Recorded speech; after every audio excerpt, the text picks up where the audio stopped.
Евразия мейкиндигинин чегинде биргелешкен инвестициялык аянтчалардан жана тике инвестициялык фонддор тутумунун бириктирүүчү түз инвестициялык фондду түзүү зарылчылыгы бар.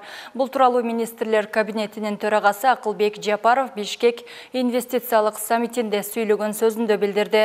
Министрлер кабинетинин башчысы мамлекеттин экономикасын өнүктүрүүдө инвестициялардын маанилүү ролун белгиледи.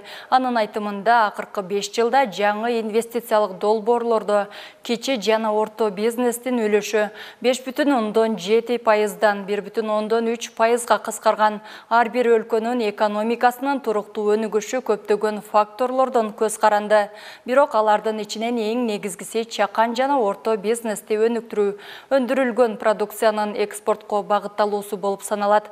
Министрлер кабинетинин төрагасы бүгүнкү саммит ири инфраструктуралык жана башка экономикалык долбоорлорду ишке ашыруу боюнча жаңы демилгелер сунуштала турган аянтча экендигин, санариптештирүү, жаңы технологиялар жана башка тармактарда кызматташуу илгерилей тургандыгын белгиледи.